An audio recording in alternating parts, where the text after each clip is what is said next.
Yeah. And so sometimes I think for the person to go into that 7-year-old self conversation, it might actually be, how would you speak to someone else's 7-year-old? Yeah, Because when that's we're true. removing ourselves, Yeah. like, don't you find like that sometimes when we're closer into the conversation, we get more triggered and then we might not put our best selves forward as well, right? Yeah. Yeah. It's We can almost talk like to a stranger better.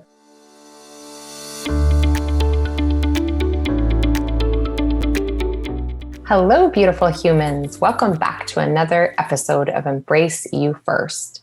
Today we're talking about kinder ways to speak to yourself. And often patients will come in to see me and they'll have attempted a new habit and they're looking at their goals and their outcomes and they're really hard on themselves. I'll often say to them, how would you speak to yourself in a way if you were actually talking to your 7-year-old self, like your inner child? What would you say to yourself when you're seeing yourself from like almost like you're a projector view? You're behind the projector and you're seeing yourself on a film, and you're seeing you talking to your 7-year-old self. Wouldn't you be kinder to yourself if you had just attempted a goal, or a new habit, and perhaps you haven't accomplished it? What would you say differently? You wouldn't say, you suck, you're fat, you didn't lose the weight you set yourself out to lose.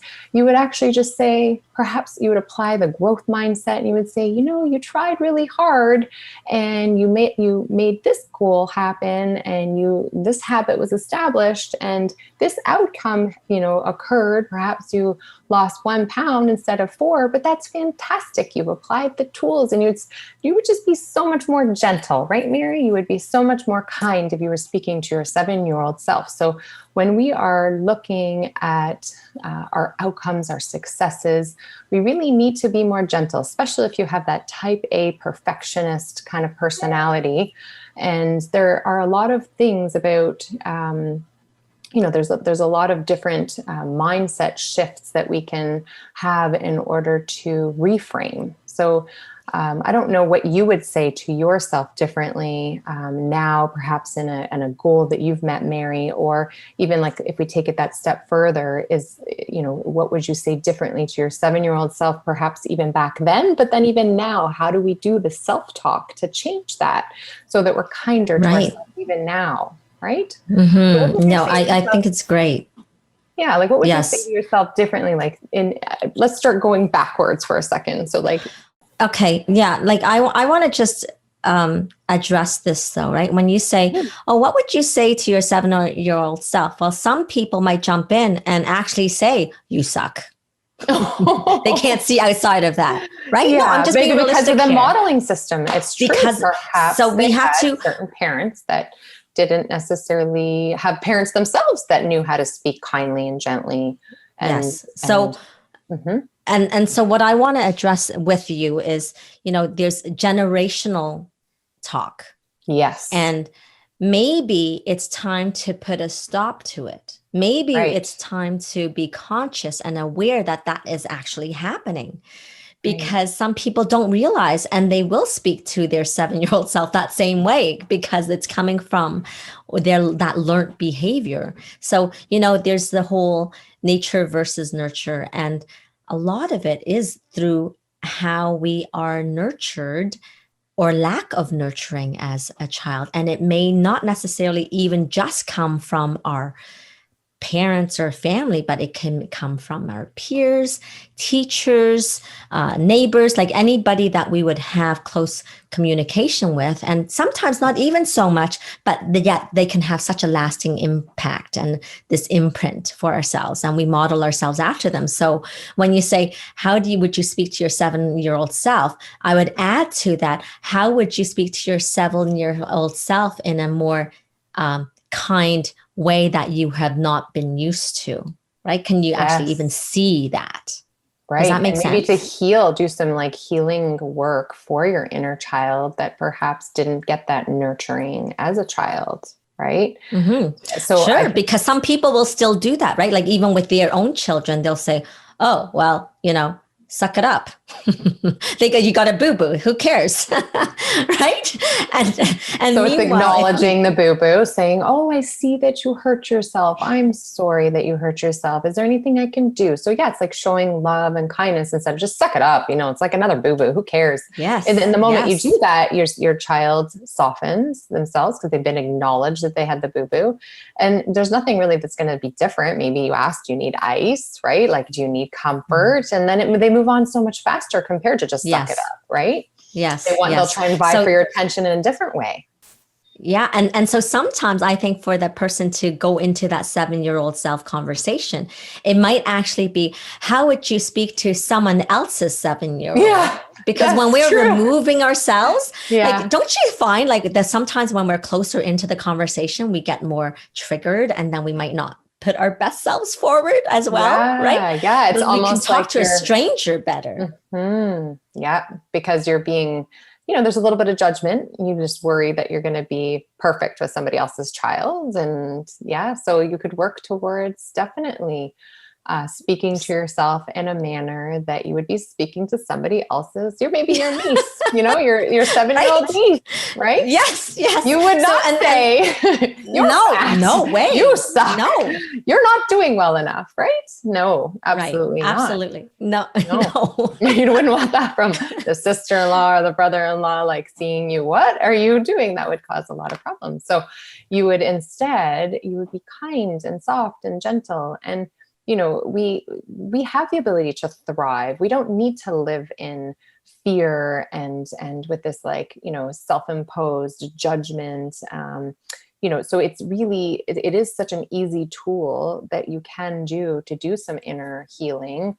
Just think back, what did your parents perhaps say to you? Maybe because they were coming from a place of fear, of lack of time. And so they just wanted you to just do so they could go to work. And, maybe like monetary money was an issue, or perhaps their parents, would use the wooden spoon and to get you to do things. And so now they're using words, because I think even generationally, like there was less of that, right? Like my mom, maybe there was a little spanking happening, but nowadays we have to use words and not, it's like child abuse if you're spanking.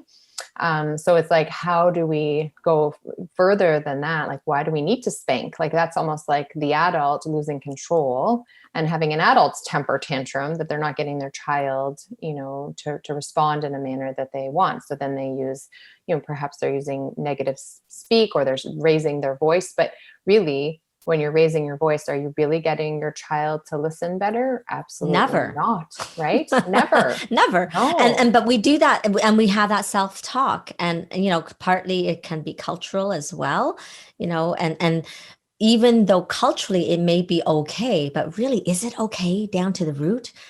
Probably not. Most of the time, not. Does it lead to a beneficial outcome? Does it help us to say negative things to our kids, to ourselves? That negative self-speak. I remember watching The Secret years ago, and they talked about this. Like, if you're, just over and over repeating the words like, I hate you, right? Like, instead of something negative, then your body's going to respond to that in a negative way. But if you're like, I love you, you're beautiful. And, you're beautiful as you are, right? Like, you're, on your journey. Forget the end goal. We've talked about this before. Don't worry about the end goal. Just love yourself as you are right now. Yes. And no matter how you show up. No matter how you show up, right? Because, oftentimes there's a self-talk. It's like this: I'll love myself if. I'll love myself when. I'm a success when I accomplish this, when I reach my goal. But yet when you reach your goal, you're still not happy, because then it's like you're on to the next thing. Like, it's never enough. So it's like we need to satisfy ourselves and come from a happy place right now, from within, not through external cues or external approval. Yeah, I don't know how you were as a young, like, let's say high school student, for example. I remember getting 89% average and being so disappointed that I didn't get 90% average for my OACs, like the grade 13 version of back then was OAC. And now we go to grade 12. But anyhow, so it was like, why do I need that? like if I were to go back to myself, you know, even prior to high school, and just said, I mean, it was self-imposed. My mom didn't say, you know, oh, you have to get good grades. It was more like I just had this self-perfectionist, need to please all kind of attitude. And I thought that in order to please her, I need to get 90%. But really, if I spoke back to myself, I would have just said, you know, whatever effort, it's just the effort that you're putting in matters. And the mistakes that you're making is what's going to, you know, yield a positive outcome, because you're learning from your mistakes, right? Yes. Well, so just like that, the growth mindset, like that you are always getting better. Don't worry about you not necessarily being as good as you want to be in this moment, but you're going to continue to progress.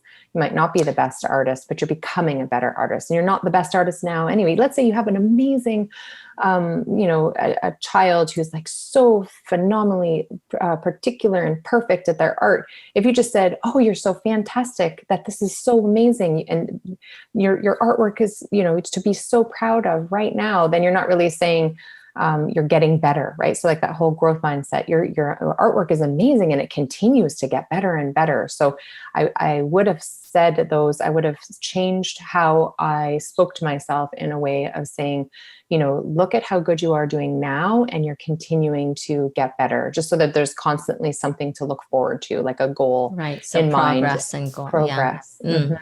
So it's interesting that you say that, because I also was a competitive student, and the self-talk really was, I'm not enough no matter what I did.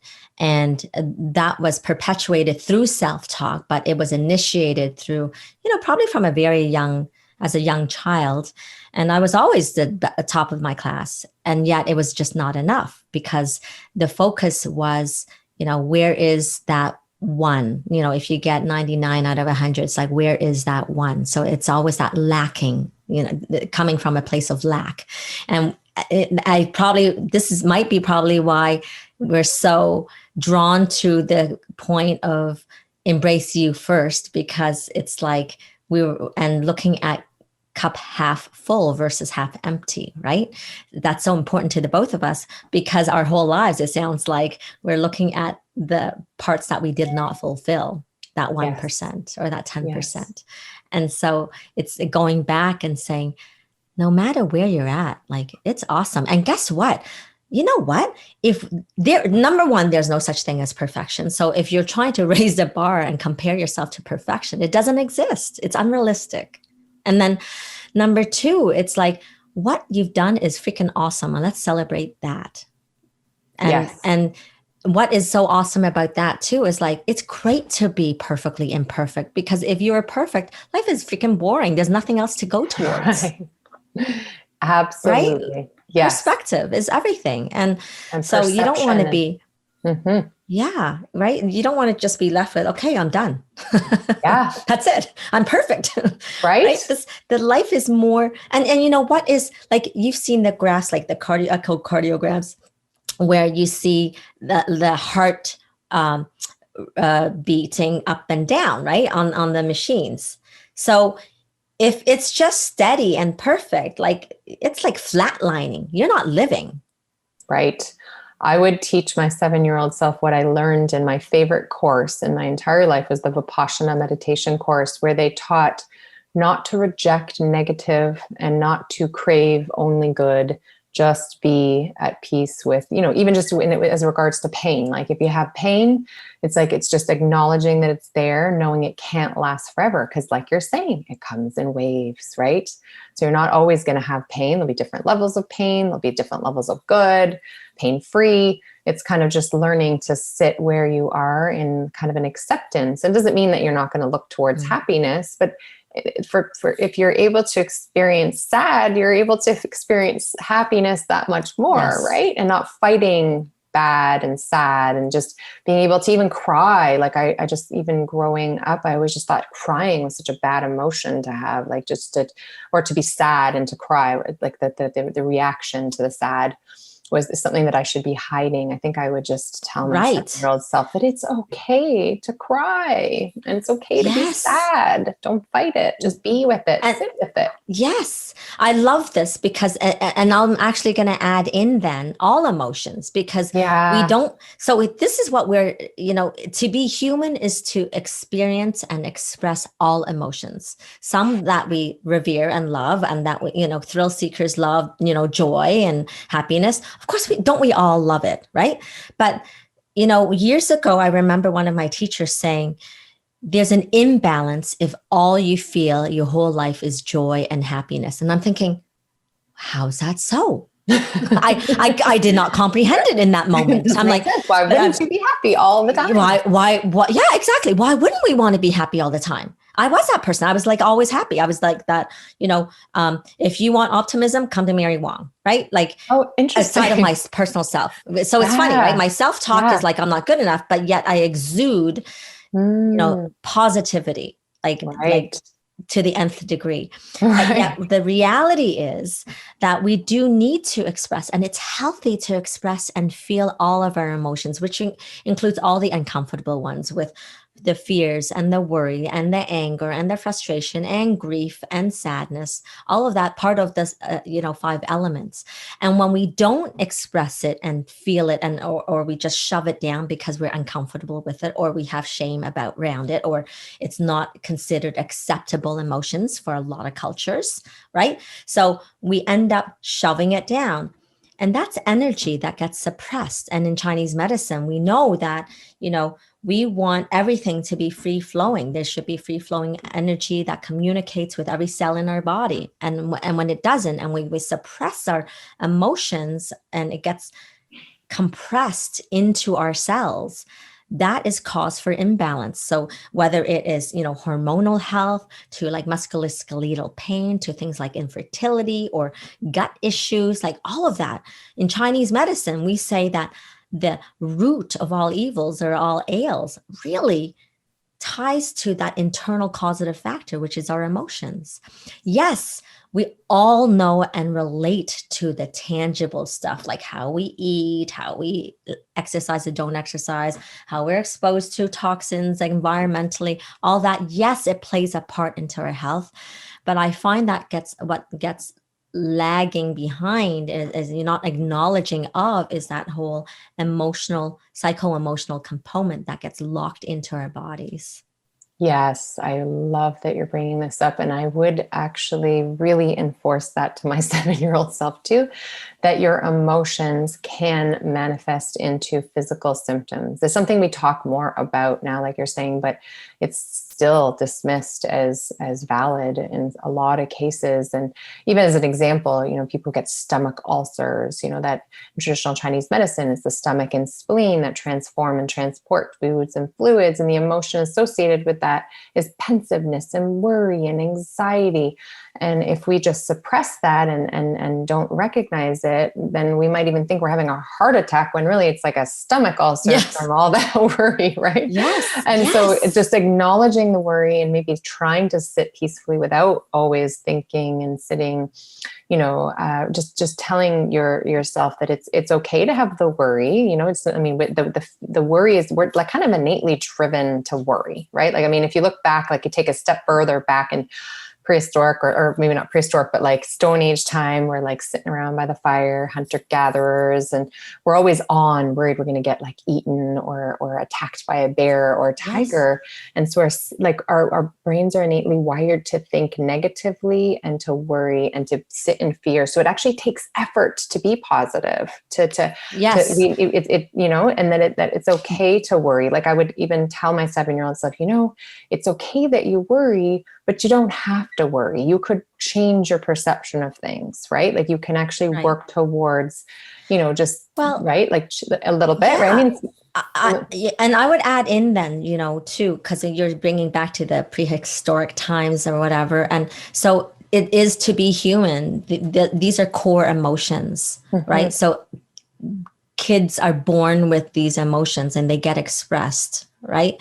So, and in fact, I would then add in So the worry is part of our survival mechanism. If there is zero worry in the world, there is no strategy in place when that lion comes along. Like you actually need to have a strategy and run, right? So it's like, let's contemplate. Let's be a little pensive, think about it, and let's have something like, maybe we need to build a shelter, right? Mm-hmm. Yes. Because I'm sure that lion's going to outrun me. Right. I don't want to be eaten. So let's have some such strategy in place. So it is healthy and normal to have every emotion. It serves a purpose. We just run into trouble when we just suppress it or, are with it like indefinitely. Like we need a way to express it. And, I love it that you brought in about the stomach ulcer thing and how it becomes real and it gets manifested, because I'm going to speak to you from a very direct example from my child who had a sleepover at my mom's.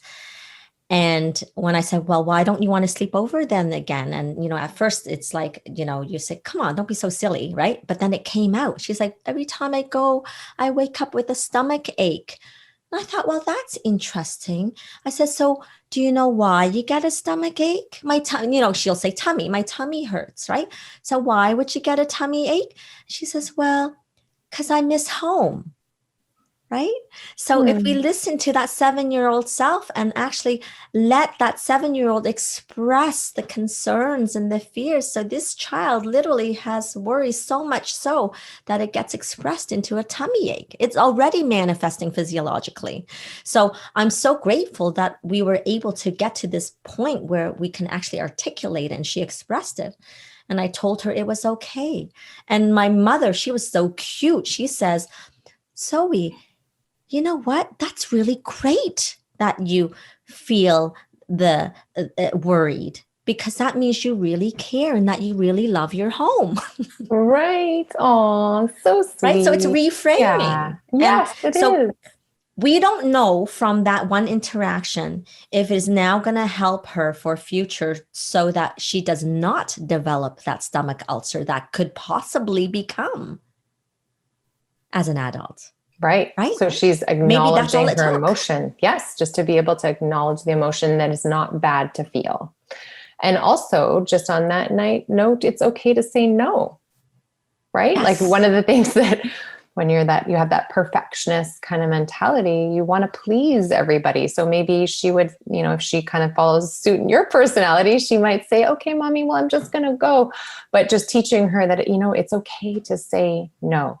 Right? It's okay. You don't have to please. You're not pleasing mommy and grandma by sleeping there. It's actually okay to say no. You have a choice, right? And empowering them with a choice. So I think like learning, unless it's a must. Yes and no. There was a must. There was a must. But then how do you address that? So, and we were able to, because she did say no, I can't go. I'm going to get a tummy ache. And then the school's going to send me off, whatever it is. Right. And then, so it's, but when we addressed it, and actually named it and called it and then acknowledged it and that it's okay, then she softened and then it became a yes. Right. Yes. So really, I totally agree though that yes, we need to learn to say no at a younger age for sure. Yeah. But then there's the no as a temper tantrum. Yeah. Distinguishing that, right? Totally. I agree. Absolutely. So we want you to ask yourself, how would you speak to your 7-year-old self in terms of your outcome from your goals you set out for yourself, and just speak more kindly. We want you to just ask yourself, would you change how you speak to yourself? If it was maybe not your 7-year-old self, but your 7-year-old niece, like, would you change how you speak to yourself? And if the answer is yes, then that might be something you can do to reframe and, exude more positivity for yourself as you make your way through embracing you first and setting out new goals and then new outcomes and being okay with just the journey rather than focusing so much on the end outcome. So then on that note, let's make it really tangible for people. So as you're listening, as you're watching, get your journal out, piece of paper, whatever, and just actually sit and take a moment, 5 minutes, and write down what you would actually say. And it doesn't have to be like this verbose thing, because we're like verbose, but, just put in 5 things that you want to say to yourself. that could be kinder, that could maybe make a difference.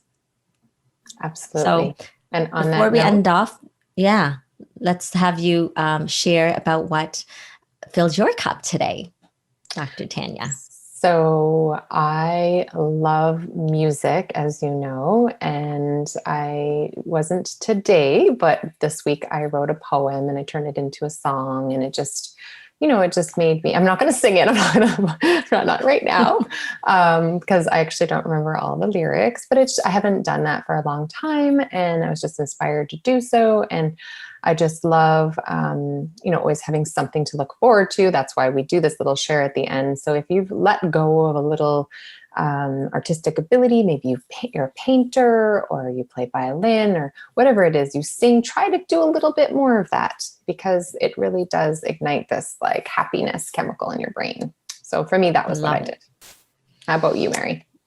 Well, for me, when I was doing yoga this morning, so sometimes I'll go through, because, in the land of virtual stuff, everybody is going online, using your computer, using their cell phone to like even watch exercise videos, right? So I was doing yoga through, YouTube. And today I just loved not doing it. I just loved doing my own yoga. Right, which was a blend of my own personal movement. So it was a blend of Pilates and yoga and Tai Chi and Qigong all at once.